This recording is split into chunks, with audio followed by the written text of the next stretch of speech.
Ассалаумағалейкум бауырлар. Егер сіз біліп жүремінге жазылмасаңыз, онда міндетті түрде подписаться деген кнопкасын басыңыздар. Егер сіз біліп жүремінге жазылсаңыздар, алғысым өте шексіз. Және де лайк басуды ұмытпайық бауырлар, өтініш сіздерден. Лайк бассаңыз сіз менің еңбегімді бағалағаныңыз.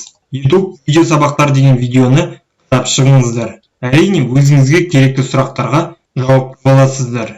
Плейлистте сіз канал қалай ашады, қалай дамытады, просмотрға қанша береді, ютубта қалай ақша табады. Осы барлық сұрақтарға видеомен жауабын таба аласыздар. Видео салу үшін осыған басамыз, яғни стрелка жоғарға. Бұл енді компьютермен кішкене өте ыңғайлы, телефонмен де ыңғайлы. Бірақ мен енді компьютермен көрсетіп жатыр. Ноутбук, компьютер. Жалпы бұны дәл телефонда да болады. Выберите файлы для загрузки дегенге басамыз. Компьютерде өз видеоңызды таңдайсыздар. Енді әр настройкаға толығырақ тоқталайық. Зейін салып тыңдаңыз. Осы жерге видеоның аты, қысқа нұсқа, видеоның астына жарнама, немесе өз әлеуметтік желіңіз, немесе видео қандай қысқа нұсқа жазып кетесіз описанияға. Тегіге, мысалы видеоның атын осылай деп қойдым. Тегіге кітапқа қатысты, яғни видеоға қатысты 1-2 сөз жазып кетесіз. Мысалы кітап, білім, мектеп, тағы сол сияқты қысқа нұсқа жазып кетесіз. Яғни поискте сіздің видеоңыз бірінші немесе екінші тұратын қылу керек. Премьера қылуға болады,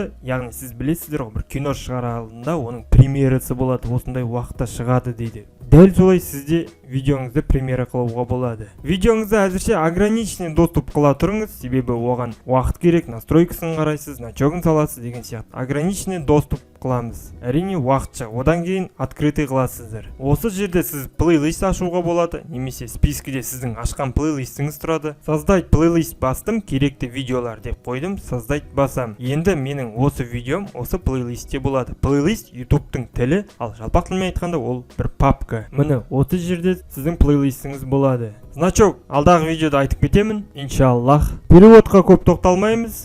Расширенный настройкаға өтейік. Комментарий. Бұл жерде сіз комментарийін өшіріп тастай аласыз, галочканы алып тастасаңыз, рұқсат бере аласыз. Қандай комментарийлер бірінші тұру керек? Мен көбіне сначала новый деймін. Разреши все комментарий деп тұра берсін. Видеоның рейтингісін көруге болады, яғни қанша адам лайк басты, қанша адам дизлайк басты. Алып тастасаңыз, қанша адам лайк басты, қанша адам дизлайк басты, оны басқа адамдар көре алмайды. Категорияға да мән беріңіз. Енді категориялар енді ондай көп емес, бірақ таңдайсыздар, яғни соған жақын. Мен образование таңдайын. Видео қай тілде, сонда таңдап кетіңіз. Егер сіз субтитрі жазбасаңыз, сіздің жазылушыларыңыз сіздің орныңызға субтитрі жазуға болады, разрешить басуға болады. Лицензия, яғни авторлық құқық, стандартный лицензия YouTube, оны басқа адам сізден видеоңызды ұрлай алмайды, немесе ала алмайды. Creative Commons деген сіз видеоңызды алуға рұқсат бересіз. Видео қай күні жазылды, соған дата таңдауға болады. Просмотрды жасырып қоюға болады. Міне, алып тастасаңыз. Басқа сайттар сіздің видеоңызды алғанын қаламасаңыз, галочка алып тастай аласыз. Егер сіз подписчиктерге уведомление жібермегенін қаласаңыз,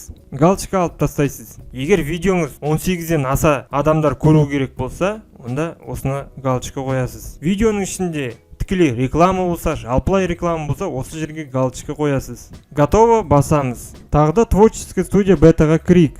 Видео дегенге басамыз. Мына жерде сіз просмотр көре аласыз, комментария қанша адамға ұнады процентімен. Міне әзірше бізде ограниченный доступ тұр. Яғни ешкім көре алмайды сізден басқа. 3 нүктеге бассаңыз, сіз өз видеоңызды қайтадан жүктей аласыз. Өшіруге болады. Үстіне басайық. Алдағы уақытта видеоңызды аналитикасын көруге болады. Қанша адам көрді, қай жерден, немен көрді, қандай платформадан, комментарий көруге болады, редактор жасауға болады видеоны. Және жоғары жағында подсказка қоюға болады. Сіздер бір видеоны көргенде, мына жоғары жағында подсказка осылай шығып тұрады. Конечный заставки дегеніміз видеоның соңында қандай видео болу керек екенін сіз таңдай аласыз. Осы жерде толығырақ дұрыстап шығыңыз. Атын, описаниясын, значок салыңыз, подсказки салыңыз, конечный заставки салыңыз. Мынау алдын ала видеоның сайты. Дополнительный дегенге де мән беріңіз. Субтитрын өшіріп тастаңыз, себебі ол әзірше болмайды. Егер қазақша шығарсаңыз, орысша шығарсаңыз тұра берсін. Барлығын дұрыстап болғаннан кейін, тексеріп болғаннан кейін, открытый доступ деп қоюға болады. Немесе отложкаға қоюға болады. Отложка дегеніміз, мысалы бүгін 15-і болса, 15-ші қазан болса, мен оны 20-ші қазанда шығарғым келеді.